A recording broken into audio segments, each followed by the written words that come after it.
Hello विद्यार्थी मित्रांनो, कसे आहेत तुम्ही? VSAK फिजिक्स बाबा चॅनलमध्ये तुम्हा सर्वांचं खूप खूप स्वागत. विद्यार्थी मित्रांनो, आपण मागील 8 ते 10 लेक्चर्समध्ये थर्मल प्रॉपर्टीज ऑफ मॅटर हा 11वा चॅप्टर सुरुवात केलेली आहे. मागील 2-3 लेक्चरमध्ये आपण थर्मल एक्सपान्शनवर आधारित प्रॉब्लेम घेतलेले आहेत, राईट? आणि हे लेक्चर त्याचंच कंटिन्युएशन आहे. आपण जवळपास सर्व प्रकारचे प्रॉब्लेम घेतलेले आहेत आणि हे शेवटचं लेक्चर आहे ज्याच्यामध्ये आपण डायमीटर ऑफ होल किंवा diameter of metal cylinder, right? त्याबरोबर व्हॉल्यूमचं एक्सपान्शन झाल्यानंतर डेन्सिटीवर काय फरक पडतो, right? Pressure coefficient of temperature expansion, टेम्परेचरचा इफेक्ट रेजिस्टन्सवर काय होतो याच्याबद्दल जनरल आयडिया घेणार आहोत आणि काही प्रॉब्लेमसुद्धा आपण डिस्कस करणार आहोत, राईट? विद्यार्थी मित्रांनो, अगोदरचे लेक्चरसुद्धा यूट्यूबवर अवेलेबल आहेत. प्लेलिस्टचं नाव आहे thermal properties of matter, right? त्या प्लेलिस्टमध्ये तुम्ही जा, मागील सर्व व्हिडिओ लेक्चर पहा. तुम्हाला आवडले तर लाईक करा, मित्रांना शेअर करा, नवीन असाल तर चॅनल सबस्क्राईब करून नोटिफिकेशन बेल दाबून ऑल सिलेक्ट करा. तर चला मग आपण सुरुवात करूया डायमीटर ऑफ होल आणि त्याच्यावर इफेक्ट ऑफ टेम्परेचर. ओके विद्यार्थी मित्रांनो, आता आपण पाहणार आहोत effect of temperature on diameter of hole in metallic plate और डायमीटर ऑफ अ सिलेंडर. लक्षात का? आपल्याकडे एक मेटॅलिक प्लेट आहे. आपल्याकडे काय आहे? एक मेटॅलिक प्लेट आहे, राईट? आपण असं म्हणाल की त्या मेटॅलिक प्लेटची थिकनेस काय आहे, पण इथं आपण ते कन्सिडर करणार नाही, राईट? त्या मेटॅलिक प्लेट, लक्ष द्या, त्या मेटॅलिक प्लेटमध्ये एक होल आहे. त्या मेटॅलिक प्लेटमध्ये एक असं होल आहे ज्याचे की diameter, initial diameter capital D आहे म्हणून आपण, बरोबर आहे का? तर आपण म्हणूया at temperature T1 diameter is D1. At temperature T1 diameter is D1, right? आता लक्षात घ्या, ह्याला हीट केलं आपण, याला हीट केलं आहे की नाही? हीट केलं म्हणजे आपण डेल्टा, म्हणजे जसं केमिस्ट्रीमध्ये आपण टेम्परेचर दाखवतो तसं दाखवलं आपण. हीट केलं, हीट केल्यानंतर काय होईल? ती मेटल प्लेट पूर्णच एक्सपांड होईल. अगोदर समजा मेटल प्लेट एवढी होती, अगोदर मेटल प्लेट एवढी होती, राईट? ती मेटल प्लेट पूर्णच एक्सपांड होईल बघा, राईट? सगळ्या साईडने एक्सपांड होईल. Sorry, right? मेटल प्लेट पूर्णच एक्सपांड होईल. आता मेटल प्लेट एक्सपांड झाली म्हणजे लेंथ एक्सपांड होईल, बेड सुद्धा एक्सपांड होईल, म्हणजे ते एरियल एक्सपान्शन व्हायले. काय व्हायले? Areal expansion. पण त्याचबरोबर हे होल जे आहे अगोदर एवढं होतं म्हणूया आपण, अगोदर जे होल आहे ते एवढं होतं म्हणूया, आता काय होईल? ते होल सुद्धा एक्सपांड होईल, बरोबर आहे का? इथं व्हायले काय? इथं व्हायले एरियल एक्सपान्शन. पण तरीही लक्षात घ्या, तुम्ही जर फक्त डायमीटरचा विचार केला, फक्त डायमीटरचा, कोण्या डायरेक्शन, राईट? तर डायमीटरचं एक्सपान्शन लेंथ सारखं व्हायला बघा, लिनियर एक्सपान्शन सारखं व्हायला. कळले का? Expansion of diameter is as a linear expansion, right? Right? म्हणजे आपण डायमीटरचं एक्सपान्शन आपण लिनियर एक्सपान्शन सारखं कन्सिडर करू शकतो. एवढं जर तेव्हा तुम्हाला कळालं तर सर्व प्रॉब्लेम तुम्हाला सॉल्व्ह करता येतील. लक्षात का? डायमीटरचं एक्सपान्शन आपण लिनियर एक्सपान्शन सारखं कन्सिडर करू शकतो. येस, डायमीटरचं एक्सपान्शन आपण लिनियर एक्सपान्शन सारखं कन्सिडर करू शकतो. एवढंच आपल्याला कळायचं आहे, राईट? सिमिलरली एक आपण काय घेतला? सिलेंडर घेतलं, सिलेंड्रिकल रॉड घेतला, मेटल सिलेंड्रिकल रॉड घेतला, राईट? मेटॅलिक सिलेंड्रिकल रॉड घेतला. ओके, त्याचं इनिशियल डायमीटर जे आहे, त्याचं इनिशियल डायमीटर आपण म्हणूया डी आहे. त्याला आपण हीट केलं, त्याला टेम्परेचर दिलं, हीट केलं, राईट? त्याचे डायमीटर वाढेल, ते फायनल डायमीटर जे आहे D2 is greater than D1. मग इथं सुद्धा आपण डायमीटर जे आहे ते लिनियर एक्सपान्शन सारखं घेऊ शकतो आणि आपण लिहू शकतो की D2 इज इक्वल टू, जसं आपल्या माहिती आहे तर linear expansion L2 is equal to L1 1 plus alpha delta T, well delta T change in temperature, alpha is a coefficient of linear expansion, है की नाही? आणि L2 आणि L1 are final and initial lengths respectively. कळायला सगळ्याला? तसं इथं Lच्या जागी फक्त आपला D ठेवायचं आहे, तर D2 is equal to D1 1 plus alpha delta T and this formula will do. हा फॉर्म्युला आपला डायमीटरच्या एक्सपान्शनसाठी चालेल, दिस फॉर्म्युला. लक्षात आलं सगळ्याला, राईट? किंवा आपण D0 सोबत जर कम्पेअर केलं, म्हणजे इनिशियल टेम्परेचर 0 डिग्री सेल्सिअस होतं म्हणलं, राईट. तर त्यावेळेस आपल्याला D is equal to D0 1 plus alpha T. कळलं का? 0 टेम्परेचर घेतलं तर डेल्टा टी काय येईल? टी येईल. 0 आणि फायनल टेम्परेचर टी आहे तर टी मायनस 0 टीच राहील. कळलं का? तर 0 सोबत घेतलं तर हे टेम्परेचर घ्यायचं. म्हणजे ज्या प्रकारे तुम्ही प्रॉब्लेम लिनियरचे सॉल्व्ह केलेले आहेत त्याच प्रकारे प्रॉब्लेम इथं डायमीटरचे तुम्ही सॉल्व्ह करू शकता. लक्षात येईल का? Yes, very easy. एखादा प्रॉब्लेम घ्यायचा याच्यावर कन्सेप्ट समजला? ओके, ठीक आहे. त्याच्यावर प्रॉब्लेम घेऊया. ओके बाळांनो, प्रॉब्लेम इथं बोर्डवर लिहिला बघा. If the cylinder of diameter 1 centimetre at 30 degrees Celsius is to be inserted into hole of diameter 0.9997 centimeter in a steel plate at the same temperature, then minimum rise in the temperature of the plate is. कळलं का? आपल्याकडे एक cylinder आहे, सिलेंडरची diameter 1 centimetre आहे आणि प्लेटची diameter जी आहे, लक्षात घ्या, एक प्लेट आहे आपल्याकडे, एक प्लेट आहे, त्या प्लेटची डायमीटर छोटी आहे आणि एक सिलेंडर आहे, त्या सिलेंडरची डायमीटर मोठी आहे. मग या मोठ्या डायमीटरचा सिलेंडर ह्या प्लेटच्या होलमध्ये जाणार नाही. कळले का? या मोठ्या डायमीटरचा सिलेंडर हा या प्लेटच्या होलमध्ये जाणार नाही. एक तर आपल्याला काय करावं लागेल, या सिलेंडरचं टेम्परेचर कमी करून, राईट, कमी करून ह्याला काय करावं लागेल, कॉन्टॅक्ट करावं लागेल. किंवा पण ते म्हणाले की याचं सेम टेम्परेचरला प्लेट इन्सर्ट करायचं आहे, राईट. मग काय करावं लागेल, आपल्या प्लेटला टेम्परेचर वाढवावं लागेल, प्लेटचं टेम्परेचर वाढवावं लागेल, राईट. तर ते टेम्परेचर किती असेल तुम्हाला काय विचारलंय, the minimum rise in the temperature, म्हणजे तुम्हाला डेल्टा टी विचारले, डेल्टा टी, राईट. तर आपण इथं लिहूया गिवन टू फाईन लिहूया. चला, ओके. राईज विचारल्या, फायनल टेम्परेचर विचारलं नाही, समजून घ्या काय विचारलं हे पण कळलं पाहिजे तुम्हाला.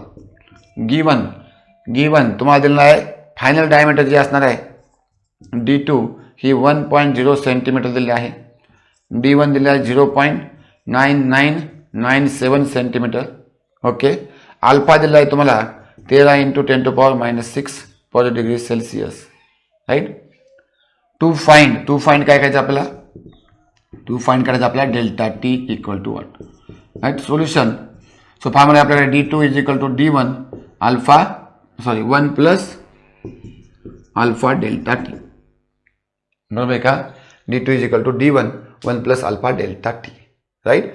किंवा आपण लिहू शकतो D2 equal to D1 plus D1 alpha delta T. D2 is equal to D1 plus D1 मध्ये मल्टिप्लाय केलं, इकडे होईल तुमचं D2 minus D1 equal to D1 alpha delta T. तुम्हाला डेल्टा टी काढायचं आहे, त्याचं कॅल्क्युलेशन थोडंसं लेंदी आवश्यकता आहे, लक्षात घ्या, राईट. सो तुमचं आलं डेल्टा टी इक्वल टू, लक्षात घ्यायला ठेवलं, खाली जाईल हे D1 किंवा D2 minus D1 upon D1 into alpha, right. सगळ्या किमती आहेत आपल्याकडे. D2 आहे 1 सेंटीमीटर, D2 आहे 1.0 centimetre minus 0.9997 centimetre divide by 0.9997 into हे आहे तुमचं 13 × 10⁻⁶ per degree Celsius delta T. कळले का? तर कॅल्क्युलेशन तुम्हाला करावं लागेल. तर 1 मधून 0.99 तर किती व्हायला हे व्हायला बघा 3000.0 बघा का, हे बघा 1.0000 मायनस 0.9997 ते 3 उरलं, 1 2 3 4 तिथे 0. बरोबर आहे काय? So divided by right. So it will बी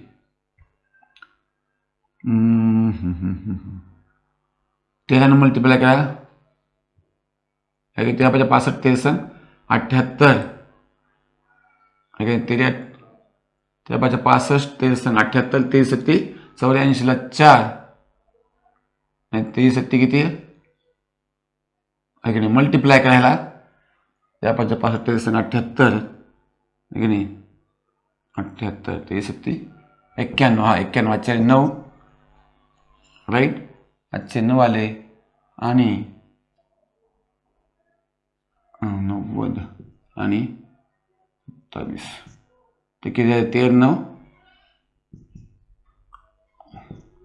27 नाही 17 13 सत्तरशे 117 अधिक 9 ॲड करायला 6 2 126 ला 6 हातच्याले 12 पुन्हा 13 सत्तरशे आणि 12 9 2 हातच्याले 12 पुन्हा 13 सत्तरशे आणि 12 129 पॉईंट आहे तुमचा 1 2 3 4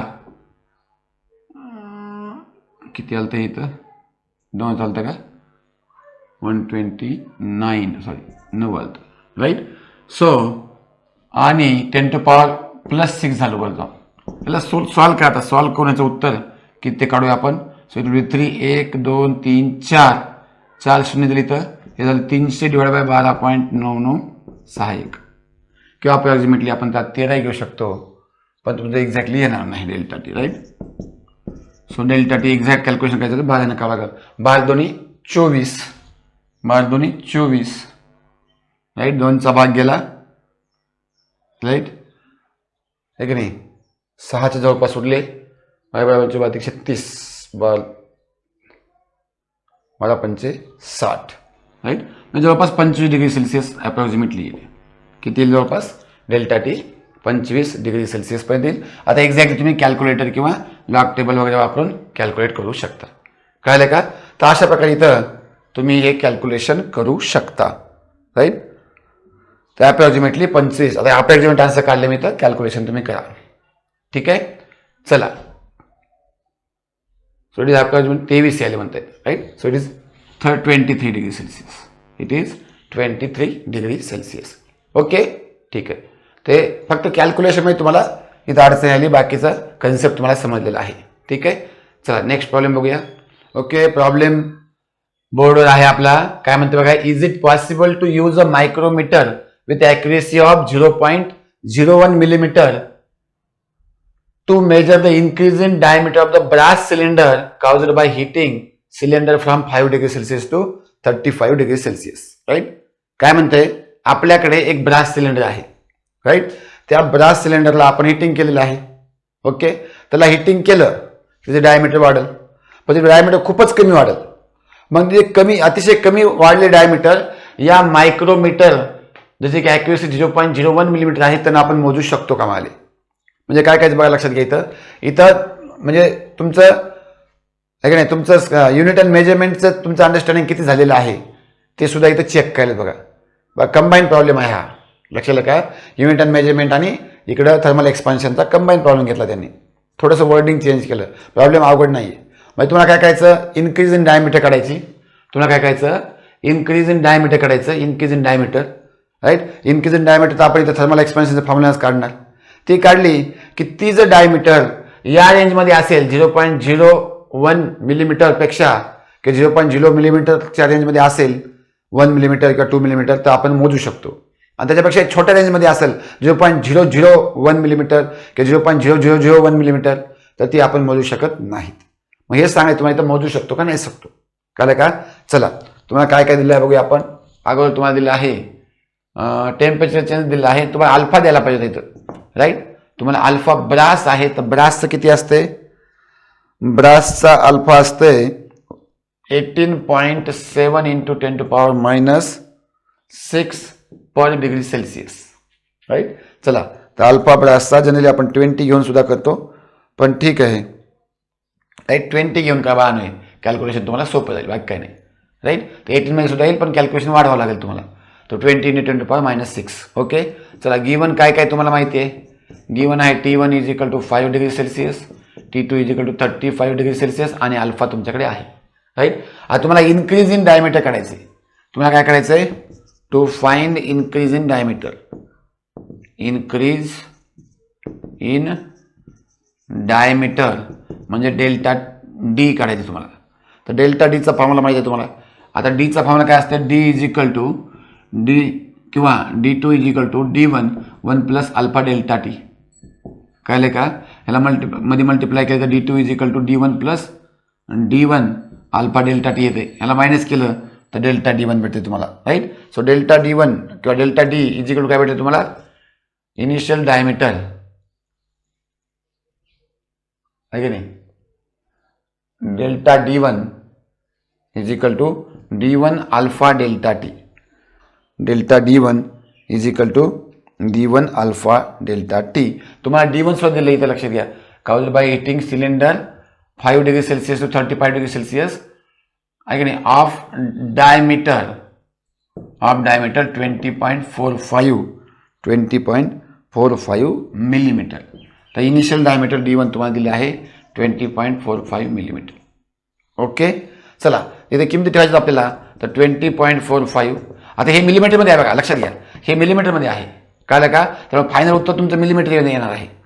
इंटू अल्फा आहे बघा 20 इंटू 10⁻⁶ आणि डेल्टा टी आहे बघा 35 - 5 म्हणजे 30. डायरेक्टली चालेल ना, 35 - 5 30. याला सॉल्व करायचं फक्त आपल्याला. चला काय येईल बरं, हे येईल तुमचं 5 2 झाला 0 हात चालेल 1 2 आणि 8 आणि 1 9 पुन्हा 0 पुन्हा 4 0.2 संख्येनंतर हे 1 0 घ्या 20चा राईट. तर हे तुमचं होईल 409 इंटू 30 इंटू 10⁻⁶.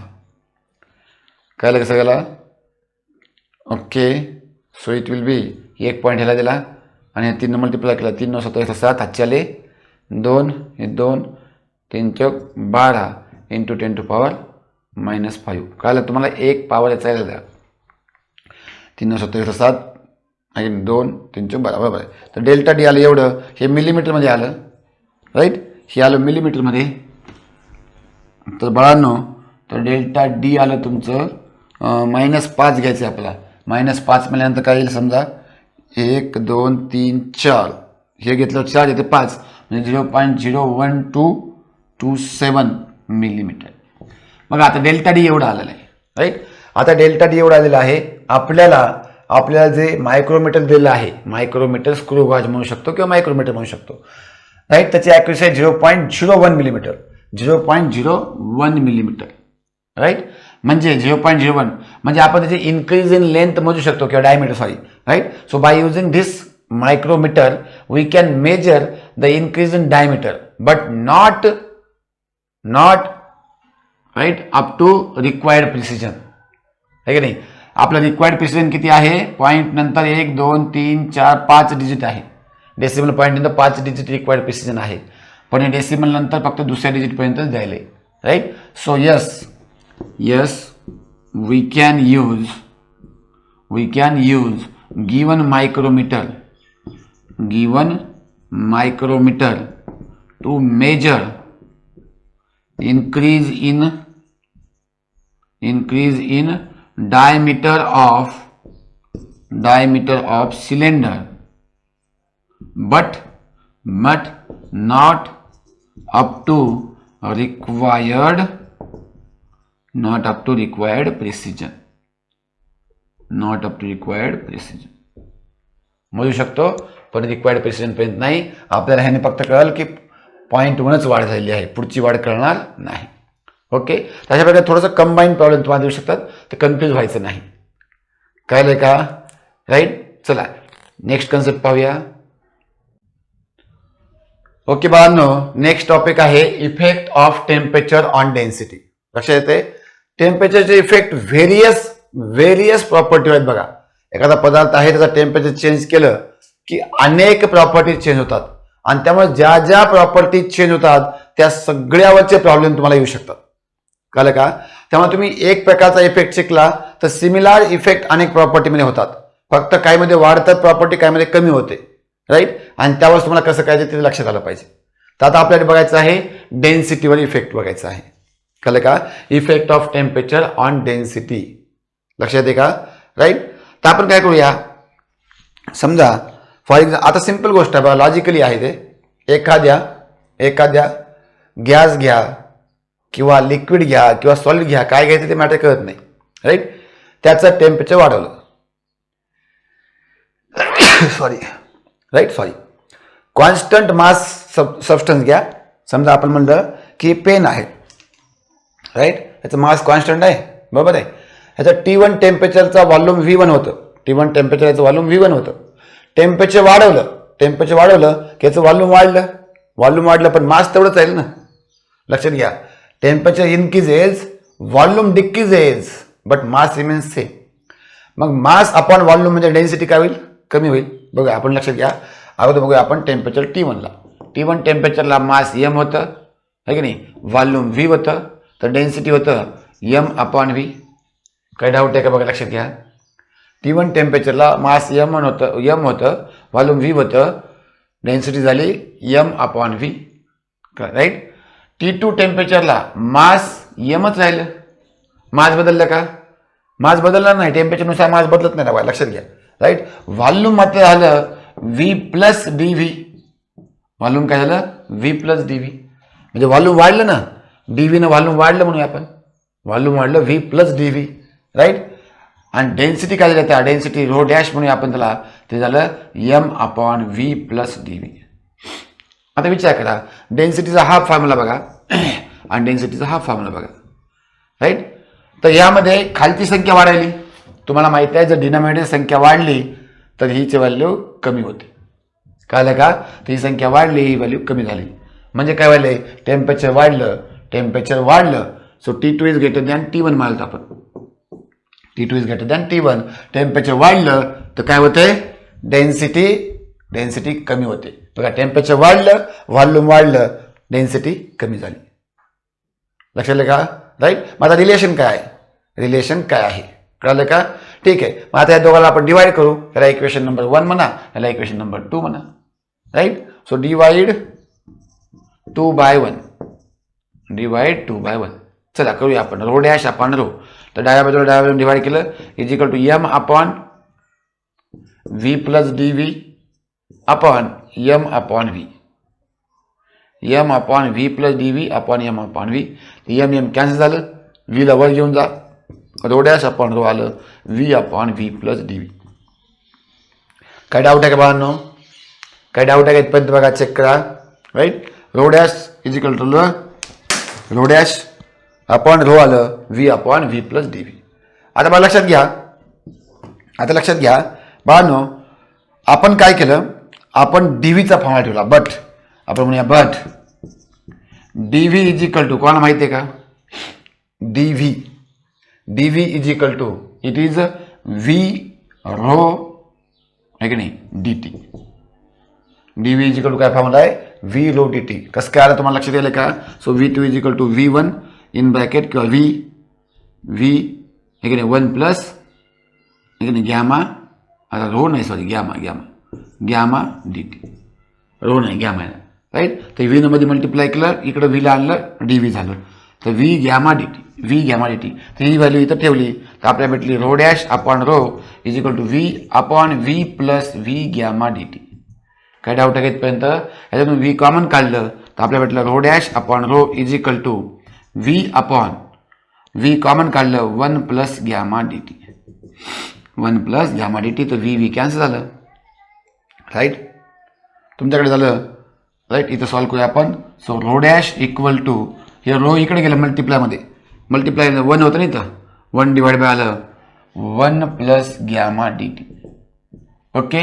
आता बाळांनो हे 1 प्लस गॅमा dt डिवाइड मध्ये आहे, ह्याला जर आपण वर नेलं, लक्षात घ्या, तर काय होईल, सर रो डॅश आपल्याकडे येईल रो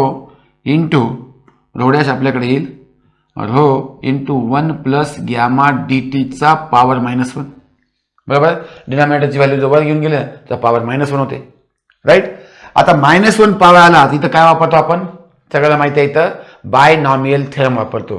मी तुम्हाला सांगितलं बऱ्याच वेळा लक्षात ठेवायचं, बायनॉमियल थेरम काय म्हणते, कुठं लिहू, इथं लिहू का. बायनॉमियल थेरम म्हणते 1 प्लस आहे की नाही 1 प्लस x चा power n is equal to 1. इथं प्लस मायनस घेऊ शकता, प्लस और मायनस nx. कळलं का. कोणत्या कंडिशन मध्ये पॉसिबल आहे बायनॉमियल थेरम, ज्यावेळेस x is much less than 1, x हे खूपच छोटा आहे त्यावेळेस ही आपण फॉर्म्युला येते, नाही तर मग पुढे हायर पॉवरच्या टर्म येतात ज्या की आपण निग्लेक्ट करतो. ओके.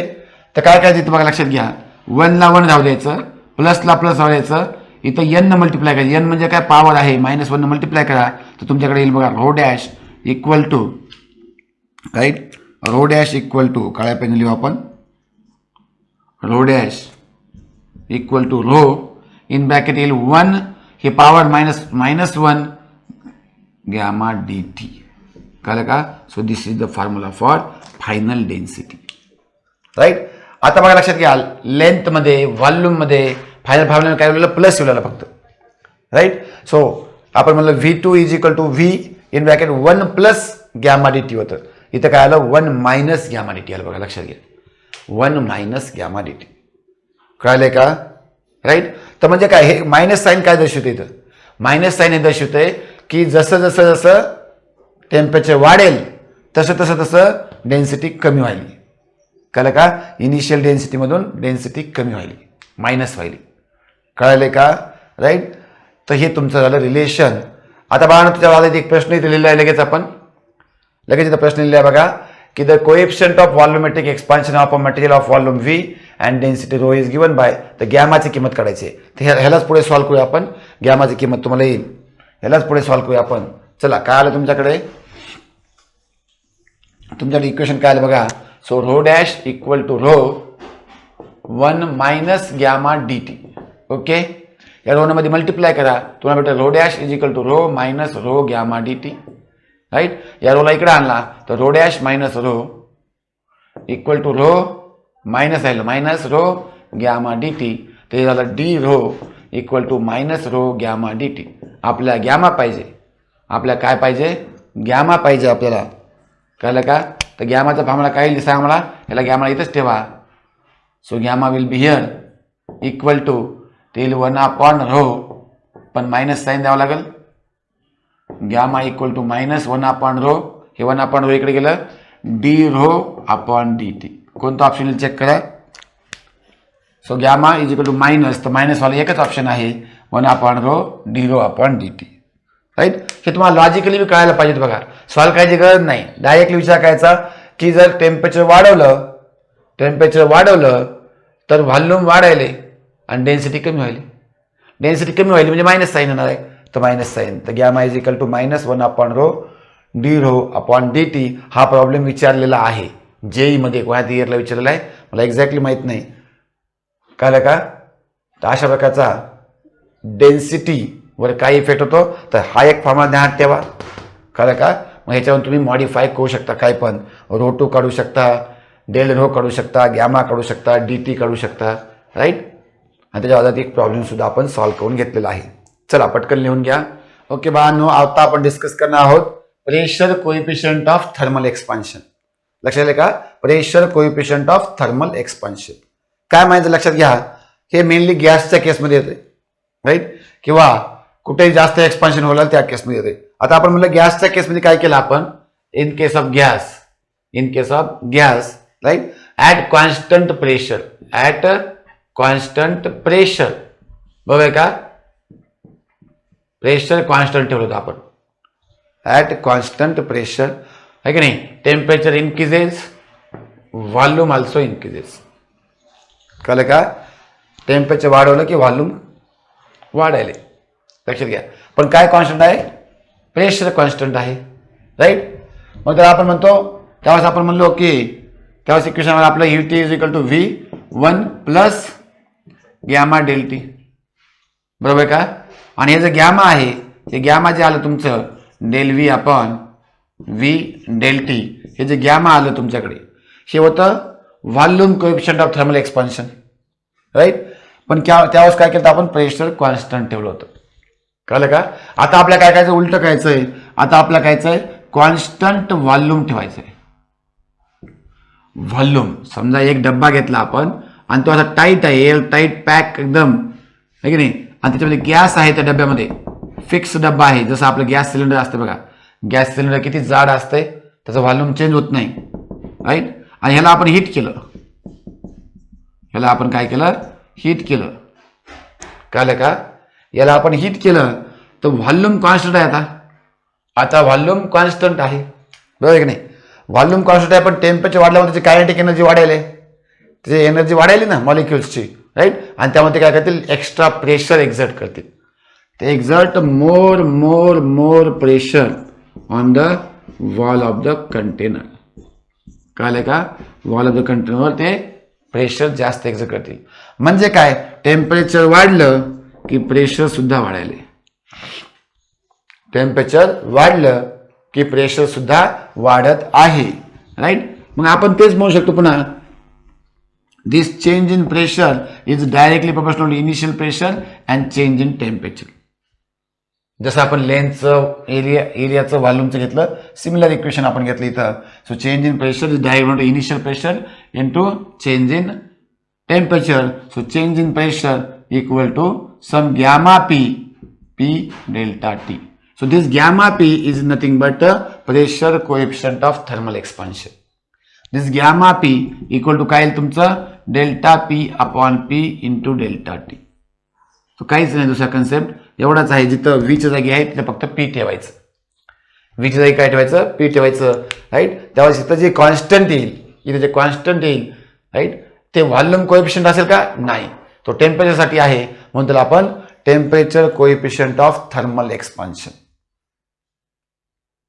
कळलं का, temperature coefficient of thermal expansion. Same problem जसे व्हॉल्यूमचे एक्सपान्शनचे प्रॉब्लेम आहेत तसेचे सेम प्रॉब्लेम याचे पण येतील. ओके, चालेल. Temperature coefficient of pressure coefficient of volume expansion आपण इथं बघितलेलं आहे. राईट. ओके, आता आणखी प्रॉपर्टी बघणार आपण. आणखी एक प्रॉपर्टी बघणार, that is resistance. So effect of, याच्यावर काय प्रॉब्लेम घ्यायची गरज नाही, सिमिलर प्रॉब्लेम तुम्ही करू शकता. मला फक्त सांगायचं तुम्हाला की प्रॉब्लेम आला तर घाबरून जायची गरज नाही. असा फॉर्म्युला तुम्ही तो प्रेशरच्या केसमध्ये सुद्धा वापरू शकता. कळलं का, प्रत्येक गोष्टीवर प्रॉब्लेम घ्यायचा म्हटल्यानंतर खूप वेळ निघून जाईल. राईट. सिमिलरली आपण रेजिस्टन्सवर बघूया. इफेक्ट ऑफ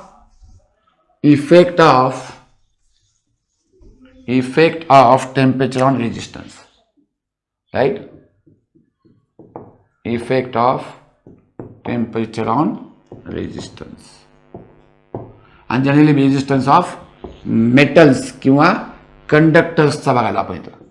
कारण आपण नॉन मेटलचं बघितलं किंवा सेमी कंडक्टरचं पाहिलं तर त्याचं वेगळं येते. कळलं का, आपला सेपरेट टॉपिक आहे सेमी कंडक्टरचा. ओके बाळांनो, तुम्हाला माहिती आहे का, काय माहिती आहे तुम्हाला, सांगा मला, की एखाद्या मेटलला तुम्ही हीट केलं तर त्याच्या इलेक्ट्रॉनची एनर्जी वाढते. त्यावेळेस आता जसं इथं गॅस मॉलिक्युल हीट गेले तसं इथं कोण घेते, इलेक्ट्रॉन घेते. इलेक्ट्रॉनची एनर्जी वाढली, इलेक्ट्रॉनची एनर्जी वाढली की बाळांनो इलेक्ट्रॉन जे आहेत फास्ट मोशन करतील, फास्ट राईट मोशन करतील, त्यामुळे कोलिजन जास्त होतील. तुम्हाला वाटलं की करंट जास्त व्हायला, नाही, करंट जास्त होणार नाही. राईट. थर्मल वेलॉसिटी वाढेल. राईट. थर्मल वेलॉसिटी वाढल्यामुळे कोलिजन जास्त होईल आणि कोलिजन वाढल्यामुळं, कोलिजन जास्त झाल्यामुळं त्याला ज्या डायरेक्शनला जायला पाहिजे होतं त्या डायरेक्शनला जाणार नाही ते. कळलं का, म्हणजे करंट फ्लो कमी होईल. कळलं का, म्हणजे रेजिस्टन्स वाढेल. राईट. सो टेम्परेचर वाढलं की रेजिस्टन्स वाढाले. आता याचा जर ग्राफ काढला आपण टेम्परेचर वर्सेस रेजिस्टन्सचा, तर हा ग्राफ असा लिनियर येत नाही. हा ग्राफ असा लिनियर येत नाही, लक्षात घ्या. पण जिथपर्यंत हा लिनियर येतो, कळलं का, जिथपर्यंत हा ग्राफ असा लिनियर येतो, कळले का, तिथपर्यंत त्या सबस्टन्सला आपण ओहमिक सबस्टन्स म्हणतो, जे की ओहम्स लॉ ओबे करतात. बरोबर आहे का. आणि त्या सबस्टन्ससाठी आपला फॉर्म्युला तयार करायचा आपल्याला. कळलं का, त्या सबस्टन्ससाठी आपण फॉर्म्युला बघूया. ओके, परत तेच आहे आपलं, काय तेच आहे परत, की increase in resistance del R is directly proportional to initial resistance into del T. Same concept वापरायचा आपल्याला, del R. Right. So del R is equal to काही ते कॉन्स्टंट घ्या, अल्फा घ्या, समजा alpha R del T. Right. किंवा आपण R0 सुद्धा घेऊ शकतो इथं. कळलं का, R0 सुद्धा घेऊ शकतो. R0 जर 0 घेतलं तर T घ्यावं लागेल आपल्याला. Okay. So del R is equal to, मग ह्याला आपण लिहू शकतो बाबा, म्हणजे आपण म्हणूया if R2 is equal to R आणि R1 is equal to R0 म्हणजे 0 टेम्परेचरला, आणि त्यावर del T is equal to T होईल. तर फॉर्म्युला येईल तुमचा R2 मायनस R किंवा R minus R0 is equal to alpha R0 T. कळले का, R minus R0 final resistance minus initial resistance is equal to alpha R0 T. So R झालं तुमचं R0 plus alpha R0 T. R0 plus alpha R0t. R0 common काढलं same formula 1 plus alpha T. Del T येतं इथं del T येणार कारण आपण 0 पासून सुरुवात करालो. राईट. म्हणजे याच प्रकारचा प्रॉब्लेम इथं सुद्धा येणार. कळलं का? काही डाऊट आहे का? राईट. काही डाऊट आहे का मला सांगा पटापट. राईट. पटकन एखादा प्रॉब्लेम बघायचा का? राईट. त्याचा प्रॉब्लेम घ्यायची इच्छा नव्हती माझी पण ठीक आहे एक प्रॉब्लेम बघू याच्यावर. राईट. पटकन एक प्रॉब्लेम पाहूया आणि त्यानंतर सरफेस टेन्शनचा तसंच सिमिलर कन्सेप्ट लगेच effect of temperature on surface tension. Right. Surface tension. Right. आता हे जे आहेत आता हे जे कन्सेप्ट आहेत बाळांनो लक्ष द्या. Effect of temperature on surface tension हे जे कन्सेप्ट आहेत हे त्या चॅप्टरमध्ये तुम्हाला येणार आहेत परत. पण इथं सगळं कंबाईन व्हायला पाहिजे किंवा टेम्परेचर इफेक्ट कुठं कुठं व्हायला आहे कसं व्हायला आहे याची पूर्ण आयडिया तुम्हाला यायला पाहिजे म्हणून मी हे सगळे कन्सेप्ट सांगत आहे तुम्हाला. राईट. बाळांनो सरफेस टेन्शन म्हणजे लिक्विडचा सरफेस हा आहे की नाही स्ट्रेचड मेम्ब्रेन सारखा काम करतो. लिक्विडचा सरफेस हा स्ट्रेचड इलॅस्टिक मेम्ब्रेन सारखा काम करतो. त्याच्या त्या प्रॉपर्टीला आपण सरफेस टेन्शन म्हणतो. राईट. आणि लिक्विडला हीट केलं तुम्हाला लक्षात आलंय लिक्विडला हीट केलं तर मॉलिक्यूलमधले इंटरमॉलिक्युलर फोर्सेस काय होतील? कमी होतील. सिंपल आहे ना. आता टेन्शन कशामुळे असेल? इंटरमॉलिक्युलर फोर्सेसमुळे असेल. जर हीट केलं तर इंटरमॉलिक्युलर फोर्सेस काय व्हायले? कमी व्हायले आणि त्यामुळे सरफेस टेन्शन कमी व्हायले. त्यामुळे सरफेस टेन्शन काय व्हायले? कमी व्हायले. बघा तुम्हाला सांगितलं तुम्ही जिथं कमी व्हायले तिथं काय फॉर्म्युला घ्यायचा? तिथं काहीच नाही घ्यायचं तर मायनस घ्यायचं. प्लस त्याऐवजी काय घ्यायचं? मायनस घ्यायचं. मग सरफेस टेन्शन काय फॉर्म्युला येईल? So S is equal to S0 right 1 minus alpha T. पण त्यावेळेस जे इथं कॉन्स्टंट आहे राईट हे कोएफिशियंट ऑफ टेम्परेचर जे आहे ते सरफेस टेन्शनसाठी असेल. कळलं का? आणि इथं जे आहे हे कोणासाठी? रेजिस्टन्ससाठी कॉन्स्टंट आहे. राईट. इथं कोणतं होतं आपण काढलं तर प्रेशरसाठी होतं. मग प्रत्येकासाठी कॉन्स्टंट वेगवेगळे असतील बघा लक्षात घ्या. कळलं का? सगळ्या ठिकाणी एकच कॉन्स्टंट चालेल असं नाही. कळलं का? टेम्परेचर प्रॉपर्टी चेंज व्हायली त्यासाठी आहे की नाही टेम्परेचर प्रॉपर्टी चेंज व्हायली त्यासाठी कॉन्स्टंट वेगळं आलं. सरफेस टेन्शन आता सरफेस टेन्शन बघा टेम्परेचर वाढलं सरफेस टेन्शन कमी व्हायले. टेम्परेचर वाढलं डेन्सिटी कमी होऊ लागली बघा. आठवत आहे का? तर डेन्सिटी सुद्धा असं लिहिलं तर आपण rho is equal to ρ0 1 minus आहे की नाही गॅमा टी लिहिलं होतं आपण. कळलं का? बघा टेम्परेचर वाढायले राईट सरफेस टेन्शन कमी व्हायले. सिमिलरली डेन्सिटी वाढायली सरफेस टेन्शन कमी व्हायली. जिथं वाढायले आणि डेन्सिटी कमी व्हायली त्यावेळेस तिथं मायनस येणार.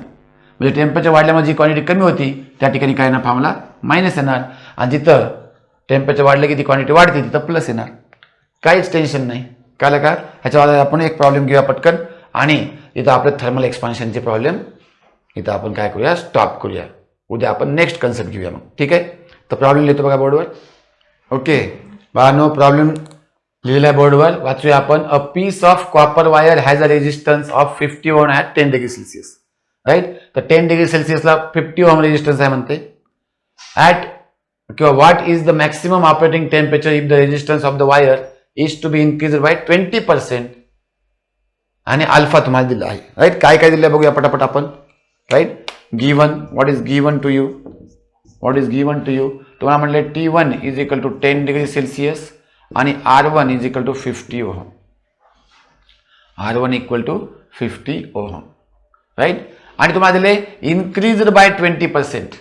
20% वाढवल्यामध्ये रेजिस्टन्स पर्सेंटेजमध्ये कसं करतो आपण सांगा मला.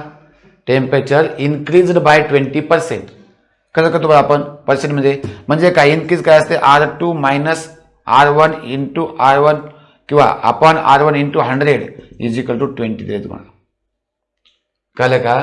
हे बघा इन्क्रीज इन द रेजिस्टन्स 20% आहे मला. कळलं का? म्हणजे R2 minus R1 upon R1 into 100 हे 20 आहे. म्हणजे काय होईल तुमचं R2 minus R1 upon R1 is equal to काय 20/100 होईल. बरोबर का? म्हणजे हे होईल तुमचं 0.2. राईट. समजा तुम्हाला काय दिलं आहे ते संबंध करायचं आहे बघा. राईट. ह्याच्यावर आपण काढू शकतो R2 minus R1 is equal to 0.2 R1. कळलं का? R2 minus R1 is equal to 0.2 R1. Right. तर R2 मायनस R1 ला आपण डेल्टा R म्हणूया आपण. So delta R is equal to काय आहे 0.2 आणि R1 आहे तुमचा 50 किती झालं मला सांगा. राईट. म्हणजे 5 2 10, तर डेल्टा आर झालं तुमचं 10 ओहम. डेल्टा आर काय झालं 10 ओहम. आणि तुम्हाला अल्फा सुद्धा दिला आहे 0.0041 पर डिग्री सेल्सिअस. याला आपण लिहू शकतो 4.1 × 10⁻³ पर डिग्री सेल्सिअस. 1 2 3 3 आहे की नाही, पॉईंट इकडे घेतले. अल्फा आलं तुमच्याकडे, डेल्टा आर आलं. चला पुढे, राईट. पुढे आपल्याकडे फॉर्म्युला काय, टू फाइंड करायचं आहे आपल्याला, आहे की नाही. What is the maximum of temperature. तुम्हाला T2 काढायचं आहे. तुम्हाला T2 काढायचं आहे. काय करायचं आहे तुम्हाला, T2, राईट. चला फॉर्म्युला आहे तुमच्याकडे, सोल्युशन घेऊया आपण. फॉर्म्युला आहे delta R is equal to, काय फॉर्म्युला आपल्याकडे डेल्टा आरचा, आर ठीक नाही, अल्फा घेऊया याला, alpha delta T. Delta R is equal to R alpha delta T, किंवा R1 अल्फा म्हणून, R1 अल्फा डेल्टा टी, किंवा delta R is equal to लिहू शकतो आपण R1 अल्फा T2 - T1. त्याच्यावर डायरेक्ट T2 काढू शकता तुम्ही. कळलं का, याच्यावर डायरेक्ट T2 काढू शकता. चला चला सॉल्व करूया आपण. डेल्टा आर दिले तुम्हाला 10 इज इक्वल टू R1 दिले 50, अल्फा दिले इंटू 4.1 × 10⁻³ आणि T2 काढायचं आहे.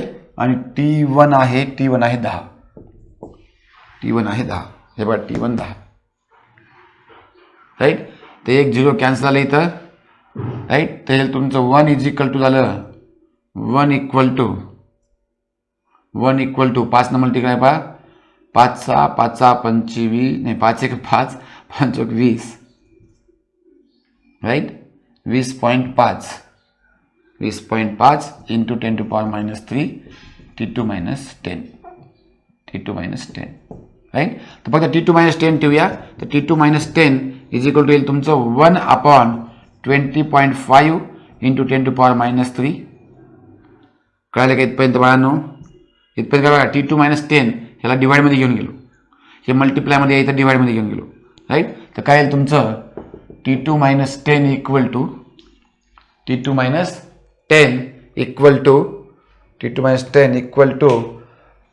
हे T2 - 10 जे आहे, -3 वर जाऊन +3 झालं, म्हणजे +3 म्हणजे 1000 / 20.5. बघा बाळांनो, इथं 20 असलं असतं तर डायरेक्ट 50 उत्तर आलं असतं. इथं 20 असलं असतं डायरेक्ट उत्तर काय आलं असतं, 50 आलं असतं. कळलं का. पण 20.5 आहे, 20.5 आहे म्हणजे 4चा भाग जाईल, राईट. सो आता ह्याला सॉल्व करावं लागेल तुम्हाला. सॉल्व करणं आहे नाही, थोडंसं सॉल्व करायला म्हटल्यानंतर आपल्याला 1000 किंवा 10,000 भागिले 205 करा, भागाकार, राईट. 4चा भाग जाईल तुम्हाला लक्षात येईल. चला 4 न भाग द्या. 4 25 ला 0, 8 चाले 2, हे 2 आणि 4 2 8, तर 820 म्हणल्यानंतर किती राहिले, 180 उरले, बरोबर की नाही. 180 उरले, 0 दिला. ओके, वरचा 0 दिला आहे की नाही. बघा आता 4 9 9 2 18, पण 9चा जाणार नाही, 5 असल्यामुळे 8चा झाले. सिंपल काय तुम्हाला 8चा, राईट. म्हणजे 820 म्हणजे 1640 झालं, डबल 8चा, राईट. सो हे झालं किती झाले 6, आणि हे किती झालं सांगा मला, 6 आणि हे 160 उरले का, राईट. 160 पॉईंट दिला, 0 दिला, राईट. अगेन सिंपल तुम्हाला लक्षात येईल. बघा 8 2 16 येते, पण 8चा जाणार नाही, 7चा जाईल. कळलं का. म्हणजे तुमचं यायला हे 48.7 T2 - 10. सो T2 आलं तुमचं 48.7 + 10, सो 58.7 डिग्री सेल्सिअस. उत्तर तुमचं 58.7. पुढे 8चा भाग चाललाय, ठीक आहे. अजून एक घेतला नाही आपण, 7 8, ठीक आहे. आणखी एक भाग तुम्ही घेऊ शकता, काय नाही. तर बाळांनो, अशा प्रकारे इथं आपण थर्मल एक्सपान्शनवर वेगवेगळ्या प्रकारचे प्रॉब्लेम सॉल्व्ह केलेले आहेत, राईट. 3 ते 4 लेक्चर याच्यावर झालेले आहेत. आणि मला वाटते आता तुमचे सगळे कन्सेप्ट क्लिअर झाले असतील. आता एकच काम राहिलं. काय काम राहिलं, रिव्हिजन. एकदा पाहिल्यानंतर किंवा एकदा काय म्हणतो आपण त्याला, अभ्यास केल्यानंतर, एकदा प्रॅक्टिस केल्यानंतर लक्षात राहत नाही. कृपया परत रिवाईज करा. रिवाईज करते वेळेस आहे की नाही, तुम्ही थोडंसं फास्ट रिव्हिजन सुद्धा करू शकता, ठीक आहे. चला नेक्स्ट भेटूया आपण, आहे की नाही, अतिशय चांगल्या कन्सेप्ट सोबत. Thank you very much.